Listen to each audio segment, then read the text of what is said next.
pursue a career in archaeology.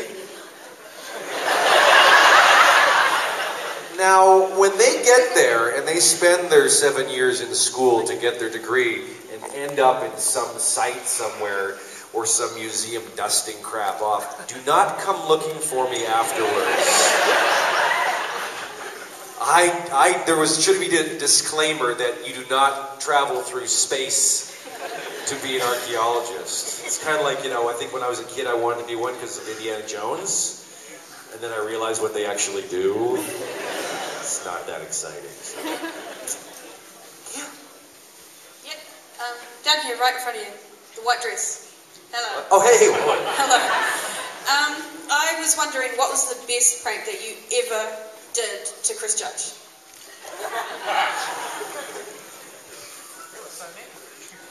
There's only a couple I did to him. He's a bit of a pushover that way.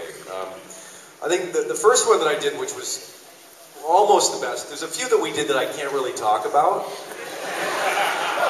There's probably like some children here and stuff like that, so give me a few drinks and I'll talk about it.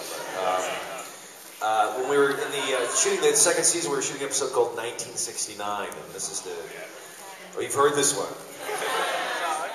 Again?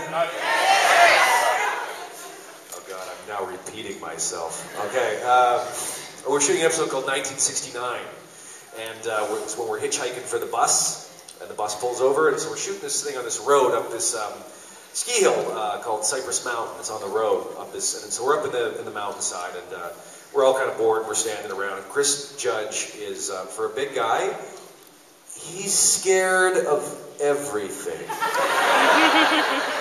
He's scared of insects, he's scared of puppy dogs, he's scared of cars backfiring, he's scared of everything. And especially if he grew up in LA, so especially if it's associated with the wilderness or creatures, he thinks that everything is going to kill him, whether it's a raccoon or a squirrel or whatever. So he's really scared of bears, just the idea of them. So he's up there, and we're all talking, and he's all worried, because I tell him this is, we're in the mountains, this is a mountain, this is a ski hill, and up there, but we're, all these forests, like, creatures actually live here. And so the whole time, he's just like, every time that there's like some crackle in the bush, and so there was a grip, and he was digging a place for us to sort of stand, a flat spot for us to stand in this ditch. And all I saw at a certain point is I see him, he's wearing a black t-shirt, and he keeps sort of poking, he's like this.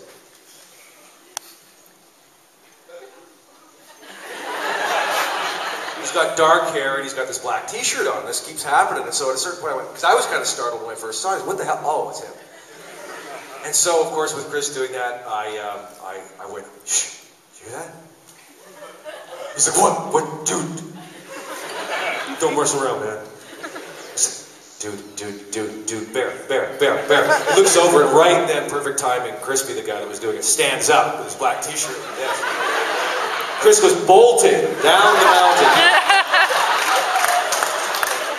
screaming his head off. And about a minute later, because everybody's pissing themselves laughing, about a minute later, he turns around, sees it, and looks over and sees it, and then he starts walking back up, and then he starts running back up the mountain. I'm running the other way.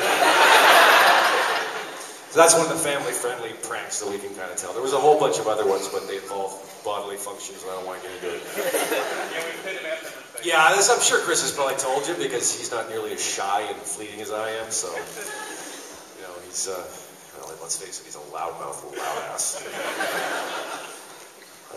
Hello.